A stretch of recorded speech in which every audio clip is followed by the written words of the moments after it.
बोलिए बांके बिहारी लाल की जय, बोलिए भक्तमाल की जय। आज से हम श्री भक्तमाल की कथा शुरू कर रहे हैं। सबसे पहले भक्तमाल की भूमिका के बारे में सुनिए।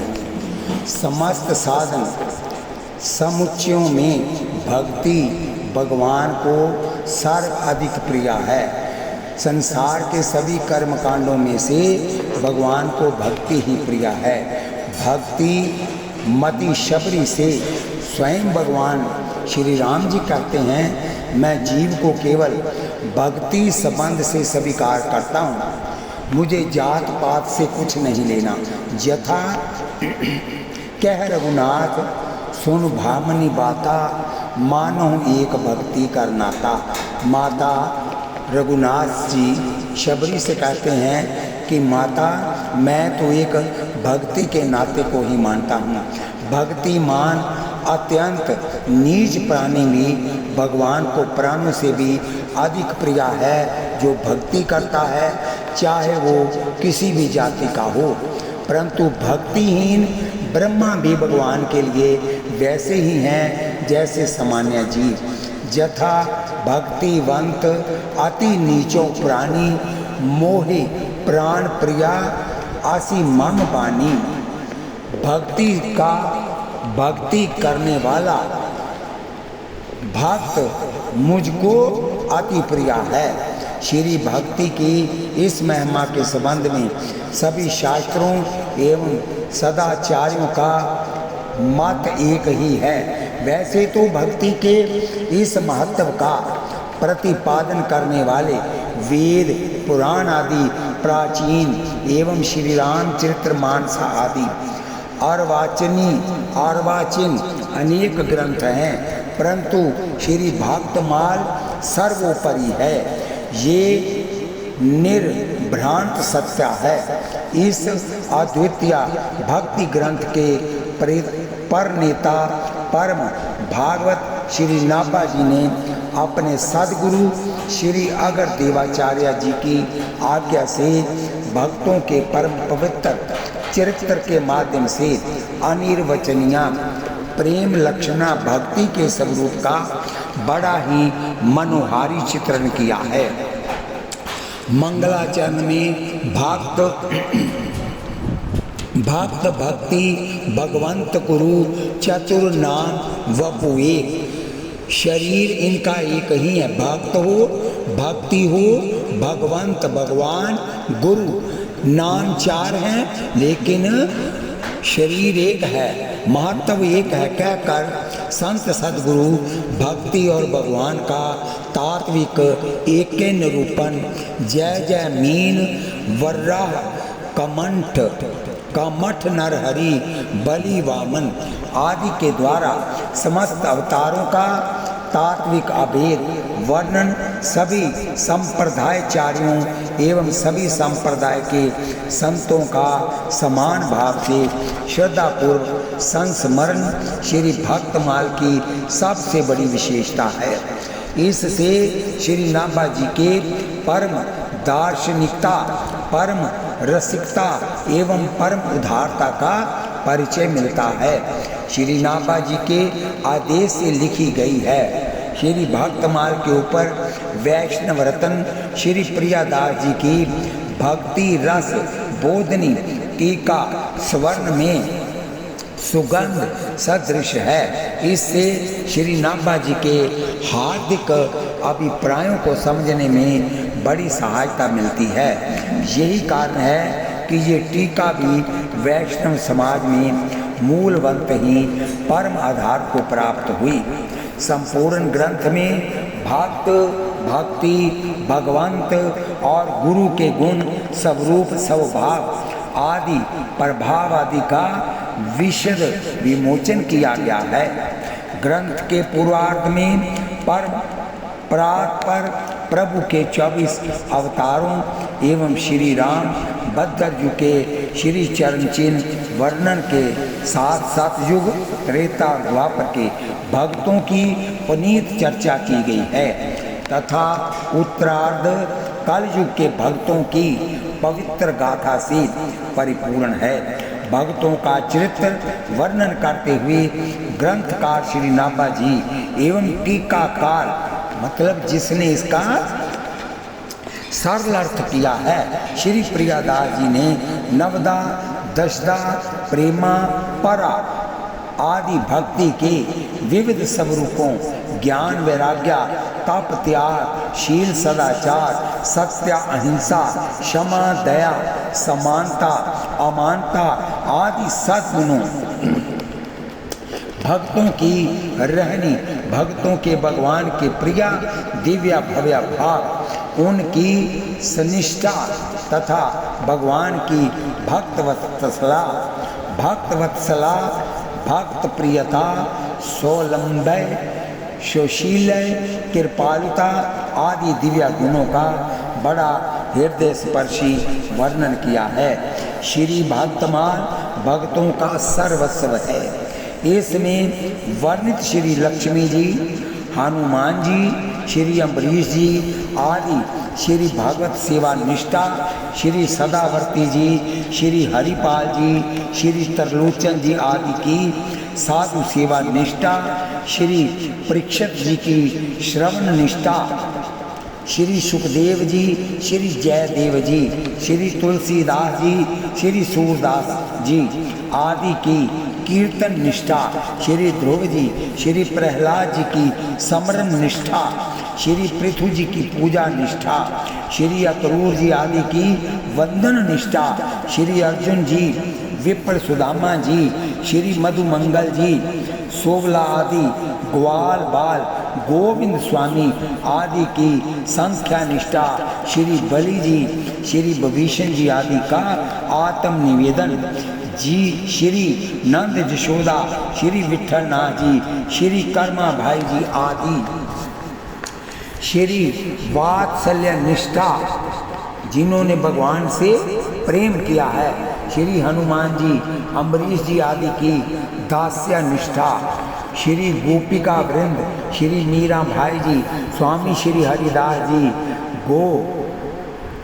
गोस्वामी श्री हरि वंश जी श्री अग्रदेव जी आदि की मधुर भावमयी श्रृंगार निष्ठा श्री कबीरदास जी अंतर निष्ठा राजा आदि की नाम निष्ठा श्वेत द्वीपवासी भक्त वरिंद श्री रत्नावती जी भाई आदि की रूप निष्ठा श्री माधवदास जी आदि की लीला निष्ठा श्री भट्ट जी आदि की धाम निष्ठा श्री लालाचार्य जी मधुकर शाही जी की वेश निष्ठा श्री हरि राम व्यास जी पुरी के राजा आदि की प्रसाद निष्ठा श्री रूप सनातन श्री रघुनाथ गोस्वामी जी आदि का अद्भुत त्याग वैराग्य और अनुराग द्वादश महाभागवताचार्यों की भक्ति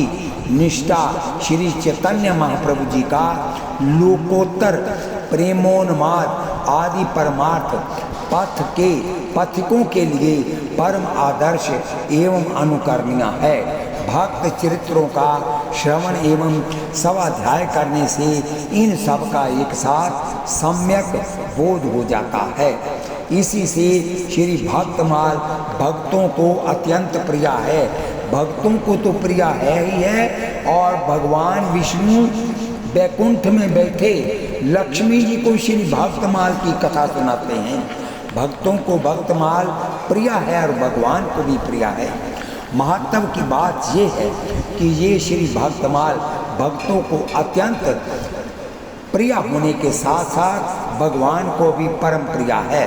जथा धारी और प्यारी किहु करतना न्यारी हरि को निज जसते अधिक भक्तन जस पर प्यार ताते ये माला रची कर ध्रुव कंठ सिंहार। भगवान अपने नित्य धाम में श्री भक्तमाल का सदा स्वाध्याय करते हैं, यानी कि स्वयं पढ़ते हैं और माता लक्ष्मी को सुनाते हैं। श्री भक्तमाल के प्रधान श्रोता भगवान ही हैं। जैसे भक्तों को भगवान का चरित्र परम प्रिय है, वैसे ही भगवान को भक्तों का चरित्र परम प्रिय है। सत्य तो ये है कि भगवान अपने से भी अधिक भक्तों को आदर देते हैं। यथा मोते संत अधिक कर लेखा, और भावक भक्तों का भी ये अनुभव है। यथा मोरे मन प्रभु अस विश्वासा, राम ते अधिक राम कर दासा। भगवान कहते हैं राम के अधिक मुझे राम के दास प्रिया हैं।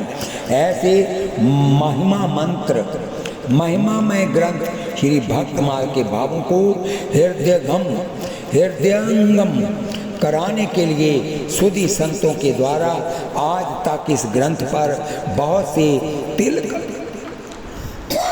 तिलक एवं टिप्पणियाँ लिखी गई हैं और सभी का अपना निजी महत्व है, परंतु प्रस्तुति संस्करण निश्चय ही पूर्व प्रकाशित समस्त टीका टिप्पणियों की अपेक्षा विशेष महत्वपूर्ण है। श्री गणेश जी महाराज इनकी भाषा टीका लिखी है जो अत्यंत ही सरल एवं सुबोध है, जिसे पढ़कर सर्वसाधारण जन भी मूल के भावों को सम्यकतया समझ सकते हैं। तथा रामायणी श्री रामेश्वर जी चित्रकूट वाले ने इनकी व्याख्या लिखी है।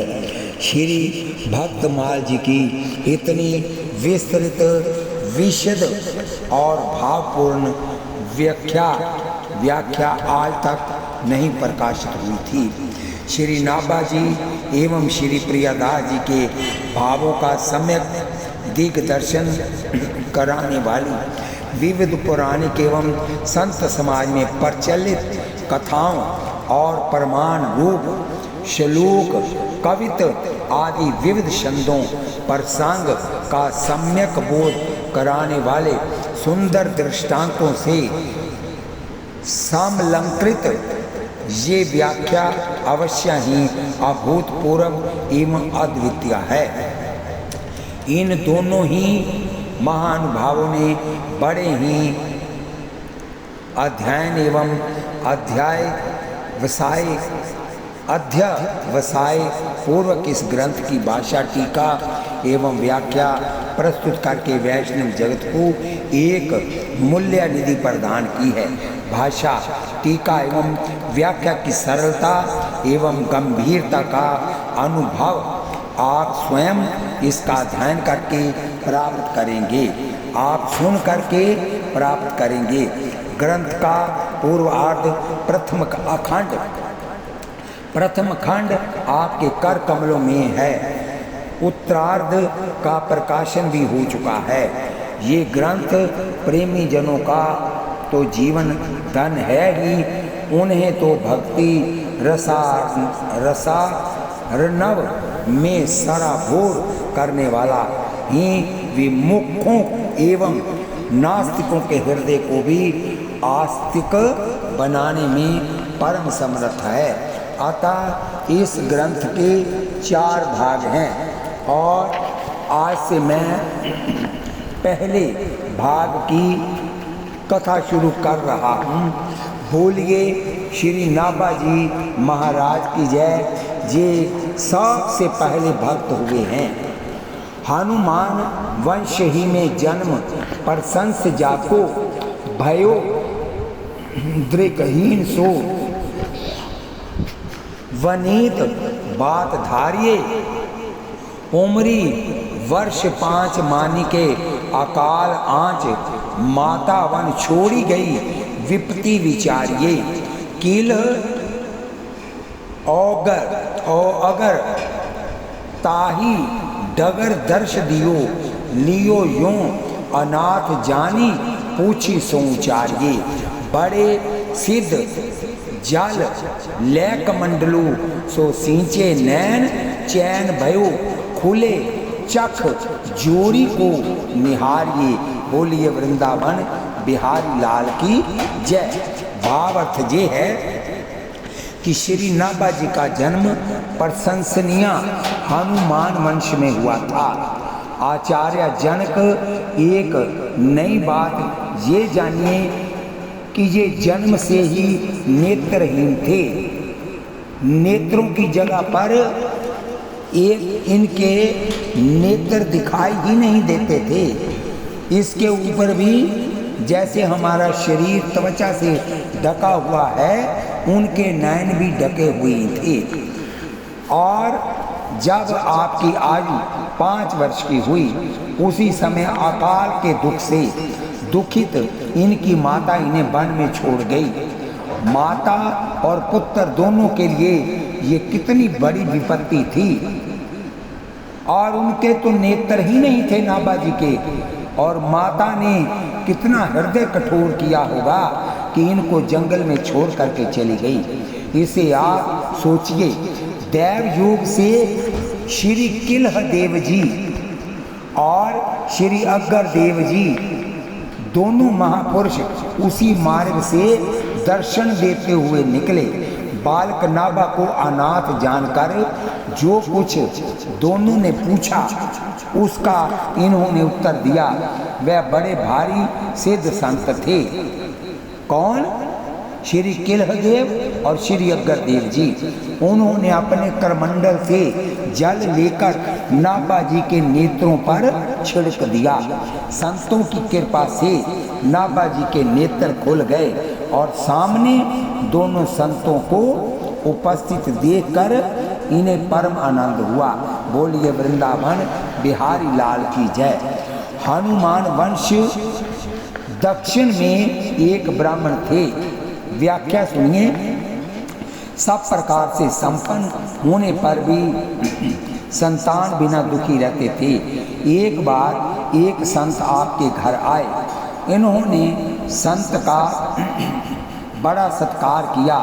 दयालु चित्त संत इनकी सेवा से बड़े ही प्रसन्न हुए और कुशल मंगल के सिलसिले में इनकी उदासी का कारण पूछे तो इन्होंने अपनी मनोव्यथा संत से निवेदन की। संत जी ने श्री हनुमान जी की आराधना बताई और श्री हनुमान जी में विश्वास दृढ़ करने के लिए इस भाव का पद सुनाया। जाके गति है हनुमान की, ताकि पैज पूजी आई ये रेखा पुलिस पशान की। अघटित घटन सुघट विघटन ऐसी विरुद्धावली न आन की। सुमिरत संकट सोच विमोचन मूर्ति मोद निधान की।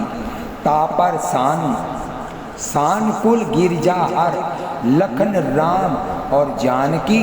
तुलसी कपि की कृपा विलोकनी खानी सकल कल्याण की। ब्राह्मण ने संत की बात में विश्वास कर अति विश्वास पूर्वक संतान की इच्छा से 12 वर्ष तक श्री हनुमान जी की आराधना की। श्री हनुमान जी ने प्रसन्न होकर दर्शन दिया और वर मांगने को कहा। ब्राह्मण ने पुत्र का वर मांगा कि हनुमान जी आप मुझ पर पुत्र की कृपा कीजिए। श्री हनुमान जी तो भक्ति का भगवान का संयोग कराने वाले हैं। भक्ति और भगवान का संयोग कराने वाले हैं।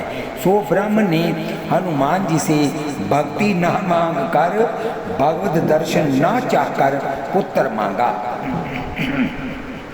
तभी तो कहा गया है सोतवित लोग ईशनाकिनी के ही कर मति इन कृत न मलिनी।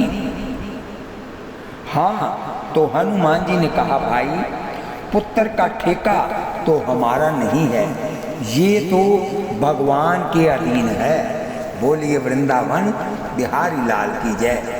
उस परमात्मा से ही सभी प्राणी जन्म लेते हैं, पलते हैं, हनुमान जी कह रहे हैं, और उसमें ही पूर्ण प्रविष्ट हो जाते हैं। इसलिए पुत्र प्राप्ति निमित्त तो भगवान से कहना पड़ेगा।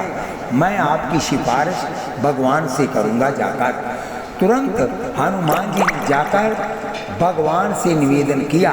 भगवान ने कहा इस ब्राह्मण को तो 7 जन्म तक पुत्र का संस्कार ही नहीं है, इस ब्राह्मण के घर 7 जन्म पुत्र नहीं होगा। श्री हनुमान जी ने आकर ब्राह्मण से ये बात कही। ब्राह्मण ने कहा, महाराज यदि मेरे भाग्य में पुत्र लिखा होता तो मैं आपके द्वार का भिखारी क्यों बनता।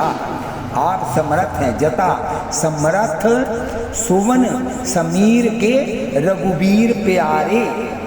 आप अघटित घटन हैं, अतः जैसे भी हो आप कृपा करें। हनुमान जी से कहा उस ब्राह्मण ने। हनुमान जी अपने सहज कोमल स्वभाव एवं ब्राह्मण के इस चातुर्य से प्रसन्न हो गए और पुत्रवान होने का वर देते हुए कहे कि मैं स्वयं ही तुम्हारा पुत्र बनूंगा। बोलिए वृंदावन बिहारी लाल की जय। भगवान राम ने तो कह दिया कि इसके घर में, ब्राह्मण के घर 7 जन्म तक पुत्र नहीं है। इसी वरदान के फल स्वरूप कालांतर में श्री हनुमान जी ब्राह्मण के पुत्र बने। क्योंकि ये बात प्रसिद्ध थी कि ब्राह्मण के कोई संतान नहीं है, अतः पुत्र जन्म के बाद जब ब्राह्मण की गोद में लिए पुत्र को कोई देखता तो सहज ही पूछ लेता, ये किसका बालक है कोई, अथवा क्या ये आपका पुत्र है। तो ये भाव विभोर होकर सहज ही कहते कि श्री हनुमान जी का पुत्र है। ये नहीं कहते कि श्री हनुमान जी ही हैं। परिणाम स्वरूप आगे चलकर इस वंश का नाम ही हनुमान वंश हो गया। यहाँ एक प्रश्न होगा कि जब ब्राह्मण के प्रारंभ में पुत्र था ही नहीं, भगवान ने भी इनकार कर दिया था, तो फिर हनुमान जी ने कैसे पुत्र का योग बनाया। समाधान ये है कि भगवान के भक्त प्रारब्ध भी बदल सकते हैं। राम ते अधिक राम कर दासा, मिटा सकते हैं, नए भाग्य का निर्माण कर सकते हैं। इस पर जो भगवान नहीं कर सकता उसके भक्त कर सकते हैं, क्योंकि भगवान कहते हैं मैं तो हूँ भक्तों का दास, भगत मेरे मुकुट मणि। मैं भक्तों का दास हूँ, जो भक्त मेरा कह देगा मुझे उसका वो सब पूरा करना पड़ेगा। अब आप दृष्टांत से सुनिए। एक संत सेवी सेठ थे, एक संत सेवी सेठ थे।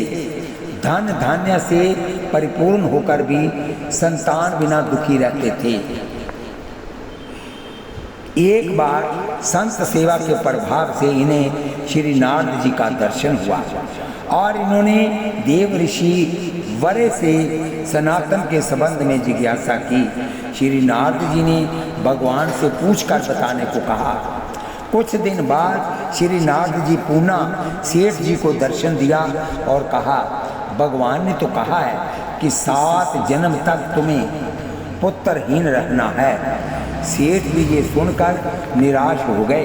एक दिन रात में लगभग 10 बजे एक संत ने आवाज लगाई, भाई मैं भूखा हूँ, जो भी मुझे रोटी देगा उसको एक बेटा, 2 देने वाले को 2 बेटा और 3 रोटी देने वाले को 3 बेटा आदि आदि मिलेंगे। सेठ जी ने प्रसन्न मन से संत को 4 रोटियां दी। परिणाम स्वरूप सेठ जी 4 पुत्र वाले भी हो गए। कुछ दिन के बाद श्री नारद जी पुनः उसी मार्ग से लौटे। सेठ जी ने नारद जी का स्वागत किया, पुत्रों को दंडवत प्रणाम करवाया। पिता ने कहा, महर्षि को प्रणाम कीजिए। नारद जी ने पूछा, ये बालक किसके हैं? सेठ जी ने समस्त वृत्तांत बताया।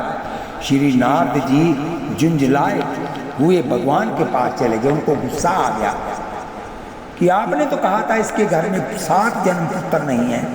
पूछने गए कि पुत्र कैसे हुआ इसके घर। अल्लाह ना दिए कि आपने मुझसे कहा था कि 7 जन्म तक उसे पुत्र का योग ही नहीं है, और मैं आंखों से देख आया सेठ की गोद में विनोद करते हुए 4 बालक। भगवान ने कहा, मैंने थोड़ा ही उसे पुत्र दिया है, ये तो मेरे एक भक्त की कृपा से हुआ है। जिसके वचन को मैं भी मिथ्या नहीं कर सकता, भगवान भक्त के वचन को मिथ्या नहीं कर सकते।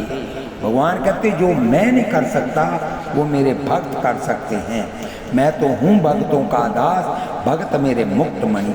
श्री नारद जी आश्चर्यचकित हो गए। भक्त वशिष्ठ को देखने की इच्छा जागृत हुई। सर्वांतर्यामी भगवान तुरंत कहीं देव ऋषि के मन की जान गए और उनकी जिज्ञासा का समाधान करने के लिए पेट दर्द का बहाना किया। भगवान ने नारद जी का समाधान करने के लिए पेट दर्द का बहाना किया। औषधि पूछने पर किसी भक्त का कलेजा मांगे कि किसी भक्त का कलेजा ले आओ। नारद जी चले खोजने, परंतु निराश लौटे। राह में लेटे मस्ताने संत मिले। मस्ताने संत ने नारद जी से उनकी व्याग्रता का कारण पूछा और जब प्रभु के पेट दर्द की बात मालूम हुई तो उन्होंने तुरंत चाकू लेकर ये कहते हुए कि भला ये शरीर और कौन से काम में आएगा, दिल निकालने को उद्यत हुए।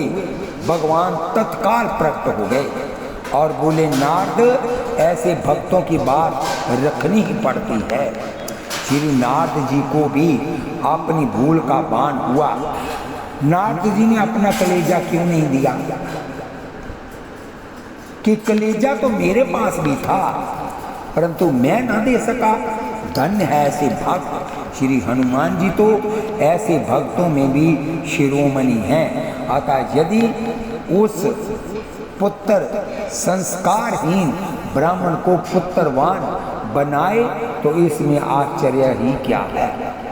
इसी हनुमान वंश में श्री नाभाजी महाराज का प्रादुर्भाव हुआ था। आप ब्रह्मा जी के अंशावतार हैं। जथा भेनाबा अज अंश कृष्ण ने शाप ही दियो, हरे ग्वाल और वत्स महा अपराध ही कियो, जानत हूँ बामो ताही ते अंधे जाए, शाप मुक्त हवे गए गुरु के दर्शन पाए। अब ध्यान दीजिए, श्री भक्तमाल तिलककार स्वर्गीय श्री सीताराम शरण भगवान प्रसाद रूप कला जी अपने भक्ति सुधा स्वाद तिलक में श्री नाभा जी के जन्म के संबंध में लिखते हैं। स्वामी नाभा जी का जन्म नवभुज है। आप अयोनिज पुरुष हैं। आपकी जाति तो कोई नहीं। आप श्री हनुमंत स्वेद से हैं। स्वेद मैंने परसीने से। आतेवम हनुमान वंशी प्रसिद्ध हैं। श्री सूर्य भगवान से विद्या पढ़ने के अनंतर जिस समय श्री अंजनी नंदन पवन तने श्री हनुमान जी श्री शिव जी के समीप योग सीख रहे थे, उस समय यौगिक विचार के परिश्रम से जो पसीना मारुति भगवान के अंग से निकला उसको भक्ति रत्न के कोषाध्यक्ष त्रिकालज्ञ जगत गुरु शिवजी ने एक पात्र में रख लिया। जो पसीना निकला हनुमान जी का और शिवजी ने उसको एक पात्र में रख लिया। कालांतर में श्रीमद् भागवत भक्ति के विवर्धन के निमित्त उसी को नभ से भू में निक्षेप किया। इसी से इनका नाम नवभुज हुआ, जो कि नाभा जी के नाम से प्रसिद्ध है। हनुमान वंशी इसी से कहलाए। अयोनिज पुरुष की जाति कोई नहीं। वह पसीना उस समय का था कि जब आप नेत्रों को बंद किए योग की प्रकाष्ठा समाधि में थे। कौन? हनुमान जी ने आंख बंद की हुई थी, तब पसीना निकला। आतेवम श्री नाभा जी बाहरिया नयनों से ही दृष्टि से अनुपम रहस्य के देखने वाले हुए। नवीन बात ये थी कि इनको नेत्र के निशान तक भी नहीं थे, इनके नेत्रों के निशान भी नहीं थे। बोलिए वृंदावन बिहारी लाल की जय। अकाल से मान के अकाल आँच शाह निशा चोरी करे, कोमल बने कठोर पुण्यवान पापी बने। शुदा आँच अति घोर माता वन छोड़ी गई। इनकी माता इनको वन में छोड़ गई जब अकाल पड़ा, क्योंकि वो आप भूखी प्यासी मर रही थी। तो उसने कहा इसको मैं कैसे दूंगी, क्योंकि मेरे पास कुछ नहीं है इसको खिलाने के लिए, और उसको जंगल में छोड़ गई श्री नाभा जी को। अकाल से अत्यंत पीड़ित होने पर जब अपने देश में शरीर का निर्वाह करना असंभव हो गया, तो माँ अपने इस दृढ़हीन नेत्रहीन बालक को लेकर गांव छोड़कर अन्यत्र के लिए चल दी। परंतु दैव दुर्विपाशक वन वश वन पथ से जाते हुए माँ बेटे को जब लगातार कई दिन तक कुछ खाने पीने को नहीं मिला, तब जब अपना ही शरीर संभालना मुश्किल हो रहा था, ऐसी दशा में बालक को लेकर चलना कितना कठिन है। वह स्वयं मतलब अपने बेटे को उठाकर वह चल नहीं सकती, गिरती पड़ती जा रही थी, ये स्वयं अनुमान किया जा सकता है। यद्यपि माँ के हृदय में पुत्र के प्रति अपार स्नेह होता है, परंतु विपत्ति में विरले ही लोगों की बुद्धि धीर रखती है, धीर रहती है। ऐसे स्थित प्रज्ञा लोग होते ही कितने हैं। माँ से जब कष्ट असहाय हो गया तो पुत्र को भगवान के भरोसे छोड़कर स्वयं वहाँ से चलती गई। श्री राम भरोसे छोड़ने का परिणाम ये हुआ कि किल देव और अगर देव ताही डगर दर्श दिए और इनकी रक्षा हो गई। तभी तो कहा गया है कि तुलसी विरहा बाग को सींचे ते को मिलाए, राम भरोसे जो रहे पर्वत पर हरियाए। यहाँ ये शंका उठाकर कि एक तो माता जिसके संबंध में ये अति प्रसिद्धि उक्ति है कि कुपुत्रो जायते कवचिदपि कुमाता न भवती, वह भला अपने पुत्र को, उसमें भी अबोध 5 साल के बालक को जाता, उसमें भी अंधा, उसमें भी वन में भला कब छोड़ने वाली है। अतः माता वन छोड़ गई का ये भी अर्थ किया जाता है कि माता इन्हें वन में छोड़कर गई, अर्थात वो परलोक सिधार गई। विपत्ति विचार्य, माँ घोर विपत्ति विचार कर इन्हें छोड़कर चली गई। पूना विपत्ति विचार्य का भाव, विपत्ति का कोई नहीं साथी, दुख का कोई साथी नहीं, सुख के सब साथी हैं। सुख के सब साथी, दुख में ना कोई।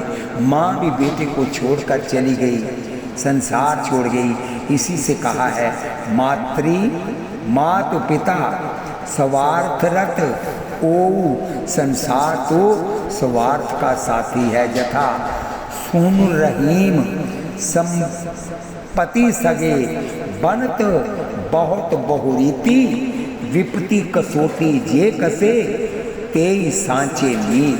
बड़ा ही सुंदर किसी कवि ने लिखा है, वारदी तात हुए विधि से सुत आदित्य सोम सहोदर दो रंबा रमा तिनकी भगनी मगवा मधुसूदन से बहनेऊ तुच्छ तुषार इतो परिवार भयो सर मध्य सहाय न को सुखी सरोज रहे वो जल में सुख संपत्ति में सबको सब कोई तुलसी कुसुमों के परे कवो काहू को नाही घर की नार को कहे तन की नारी नाही।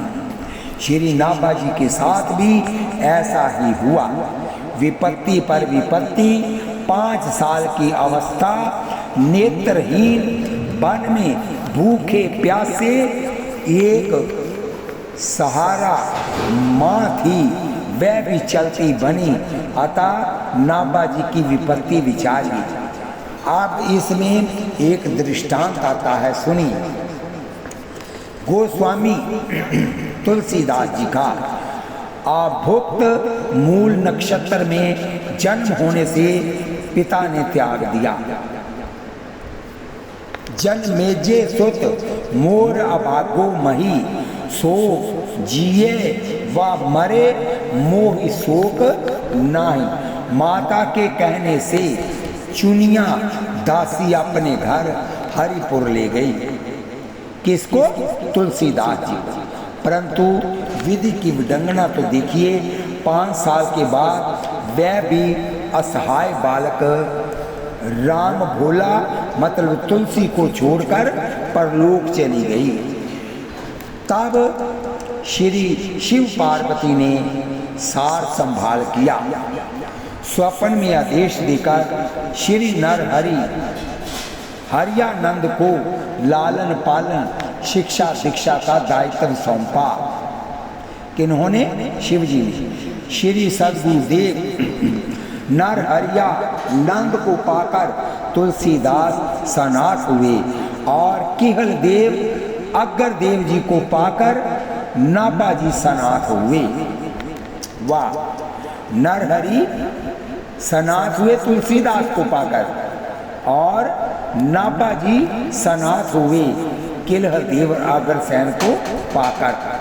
धैर्य ने साथ नहीं छोड़ा था, जिसका परिणाम ये हुआ कि यही बालक आगे चलकर जगदू द्वारका सिद्ध हुआ। सच तो ये है कि प्राय महापुरुष विघ्नों विपत्तियों के बीच जन्म लेते हैं, जीते हैं, जगते हैं एवं जगत को जगाते हैं। धैर्य ही उनके जीवन का संबल होता है। आप भी संसार में कोई भी कष्ट आए, कोई दुख आए, लेकिन प्रभु का नाम नहीं छोड़ना। सुख में भी प्रभु का नाम लो, दुख में भी प्रभु का नाम लो। सुख में कभी ना हंसना बंदे, सुख में कभी ना हंसना बंदे, दुख में कभी ना रोना। ये इस निश्चय के साथ कि कहे रत्नाकर जो सुख के रहे ना दिन, तो ये दुख द्वंद की ना रातें रह जाएंगी। अगर सुख के दिन नहीं रहे तो दुख की रातें भी नहीं रहेंगी। अपने मार्ग में बढ़ते ही जाते हैं। मानो वह ये सिद्ध करते हैं कि धैर्यपूर्वक विपत्ति सहते हुए लक्ष्य प्राप्ति में लगे रहने से विपत्ति बाधक नहीं साधक होती है। बोलिए वृंदावन बिहारी लाल की जय। किलह देव जी ने नाभा 5 साल के थे तो प्रश्न किया, जंगल में ही प्रश्न किया, तुम कौन है? और नाभा जी ने उत्तर दिया, शरीर 5 भूतों का संगात है, आत्मा अनाम है। ऐसी स्थिति में मैं अपने को कौन बताऊं कि मैं कौन हूं? ये मैं नहीं जानता। ठीक भी है, माया ईश न आप कह जान कहिए। बोलिए वृंदावन बिहारी लाल की जय। फिर प्रश्न किया, कहाँ से आए हो? जीव का उत्तर दिया नाभा जी ने, जीव का किसी निश्चित स्थान से निश्चित स्थान पर आना जाना नहीं होता, कर्मानुसार सुख दुख भोगता है, भटकता रहता है। स्वर्ग नरक मृत्यु लोक आदि में यथा कर्म प्रधान विश्व कर राखा, जो जस करे सो तस फल चाखा। प्रश्न किया किल्ह देव ने, तुम्हारा रक्षक कौन है? उत्तर दिया, जो सबका रक्षक है, देखा भी गया है। दैव जिसकी रक्षा करता है वह लोक दृष्टि से आरक्षित होने पर भी सुरक्षित रहता है, और दैव जिसको नष्ट करने पर तुल जाता है वह सुरक्षित रहने पर भी विनष्ट हो जाता है। दैव रक्षित वन में छोड़े जाने पर भी जीवित रहता है। दैव का मारा हुआ घर में सुरक्षित रहने पर भी नहीं जीता। कबीरदास जी ने भी यही बात कही है, यथा जाको राखे साइयाँ, मार सके ना कोई, बाल ना बांका कर सके, जो जग बैरी होए। इस प्रकार श्री नाभा जी ने किल्हा देव के प्रश्न का बड़ा ही तात्विक समाधान किया। उनके मुंह से बरबस निकल पड़ा, होनहार विरवान के होत चिकने पात, खुले चक बोलिए वृंदावन। जैसे सूर्य आकाश में उदय होकर लोगों को जगत तथा अपने को देखने के लिए नेत्र दान करते हैं, वैसे ही संत पुरुष अपने को तथा भगवान को देखने के लिए अंतर्दृष्टि देते हैं। बोलिए वृंदावन बिहारी लाल की जय। संत मिलन सम सुख जग नाही, गिरजा संत समागम सम न लाभ कछुआन। तात स्वर्ग अपवर्ग सुख दरिये तुलाई का अंग, तूल न ताही सकल मिली, जो सुख लव सत्संग। और उसमें श्री सदगुरु मिले। श्री कबीरदास जी कहते हैं, तीर्थ नहाए एक फल, संत मिले फल चार, सतगुरु मिले अनेक फल, कही कबीर विचार। श्री नाभा जी को संत रूप में सदगुरु मिले, अतः चैन भयो, सुख आ गया उनको। और यहाँ नाभा जी का हनुमान वंश में जन्म लेना कहा गया है। बोलिए वृंदा। श्री नाभा जी ने भक्त लाखा जी को वानर वंशी कहा है।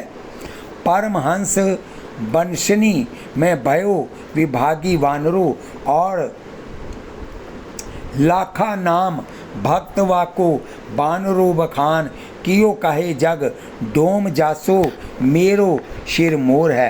अर्थात लाखा जी वानर वंशी, हनुमान वंशी तथा डोम वंशी थे। परंतु यहाँ एक बात स्मरण रखने की है कि यहाँ जो डोम शब्द है वह कथक ब्राह्मणों के समकक्ष नृत्य गान प्रवीण मारवाड़ में निवास करने वाली जाति है। श्री प्रियादास जी ने एक भागवत राजा के प्रसंग की टीका करते हुए डोम शब्द को भाट के साथ प्रयुक्त किया है, जथा राजा भक्तराज डोम बांड को ना काज। इससे सिद्ध होता है कि डोम ये भाटों से मिलती जुलती नृत्य गान प्रवीण जाति है। बोलिए वृंदावन बिहारी लाल की जय।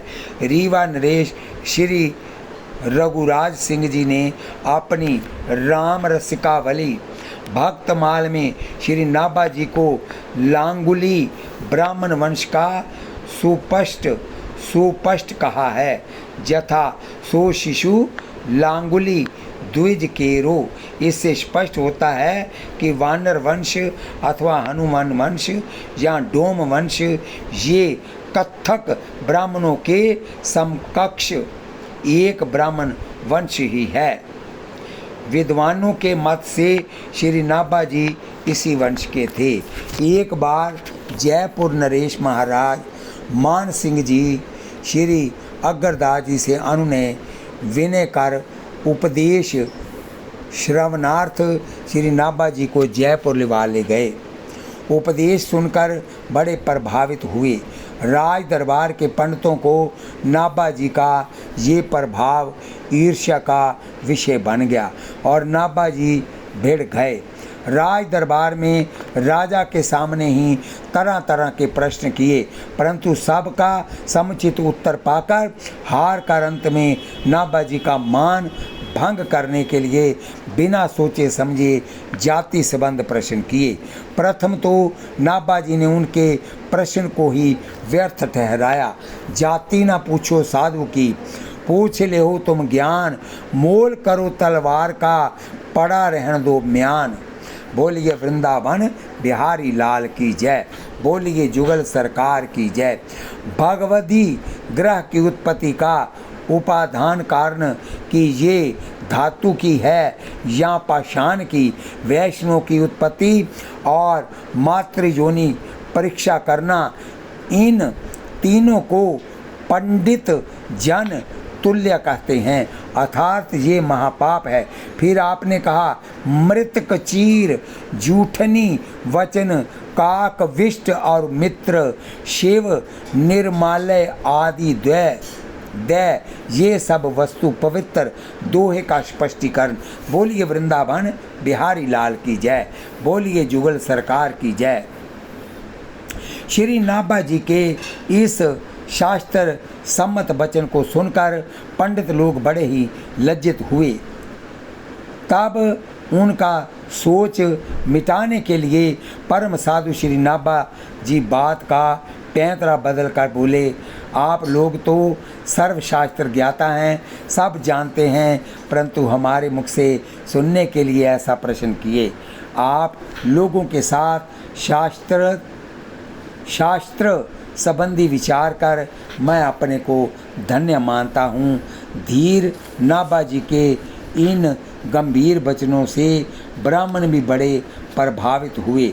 बोलिए वृंदावन बिहारी लाल की जय। प्रेमवश चरणों में पड़े। बोलिए वृंदावन गहे चरण अति प्रेमाधीर, प्रेम विवश पुनि पुनि पद लागी। बोलिए वृंदावन बिहारी लाल की जय, बोलिए जुगल सरकार की जय, बोलिए सदगुरु दीन दयाल महाराज की। इनके लक्षणों से, आचरण से, शील स्वभाव से, सूझबूझ दूरदर्शिता से, सेवा में रुचि से, इनकी संत सेवा की योग्यता जानकर ये संत सेवा कर लेंगे, ये अनुमान कर ताही टहल लगायो है। सब सेवा करने की पात्रता सब में नहीं होती। श्री जीव गोस्वामी जी के प्रसंग में आता है, दारो धन जमुना में आवे, चहूँ ओरते कही दास साधु सेवा कीजे, कहे पात्रता ना। बोलिए वृंदावन यहाँ संत सेवा होती है, वहाँ अनेक गुण स्वभाव के संत आते हैं। सबको संभालना बड़ी टेढ़ी खीर है। इस विविध भाव स्वभाव वाले बाबा बैरागियों से महावीर कबीरदास जी भी बहुत घबराते हैं।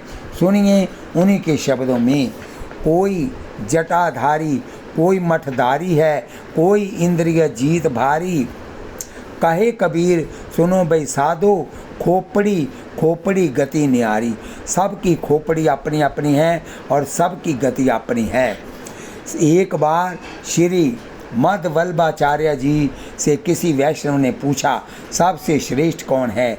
आपने उत्तर दिया श्री हरि। पुनः प्रश्न किया, हरि से श्रेष्ठ कौन है? उत्तर मिला हरि नाम। फिर पूछा, नाम से भी श्रेष्ठ कोई है? आचार्य पाद ने कहा संत।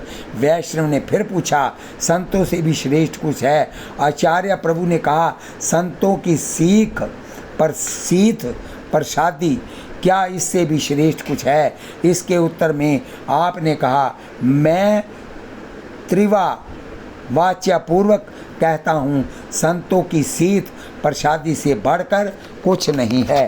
बोलिए वृंदावन बिहारी लाल की जय। श्री नाभा जी का अत्यंत बड़भागी होना जानिया।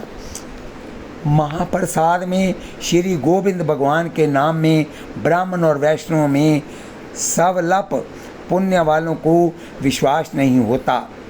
प्रेम तत्वदर्शी आचार्यों ने प्रेम तत्व को अत्यंत दुर्बोध बताया है, यथा, परंतु वही दुर्बोध रस रीति प्रीति पूर्वक संतों की सीत मैंने जूठन प्रसादी सेवन करने से श्री नाभा जी को सहज सुगम हो गई।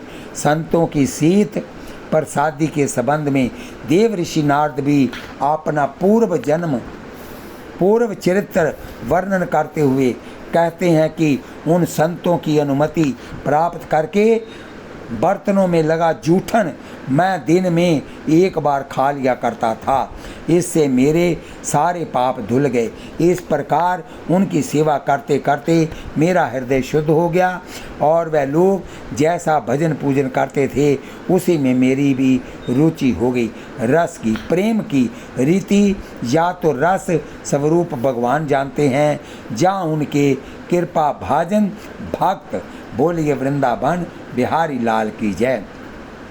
जानत प्रीति रीति रघुराई प्रीति की रीति रंगी लोई जाने जो जाने जेही देहो जनाई ताते। इस कारण से कारण दो हैं।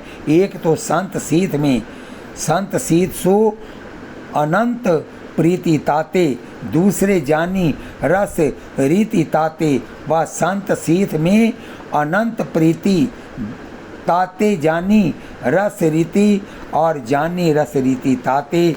हृदय रंग छायो है अर्थात प्रेमानंद का सुख साम्राज्य छा गया।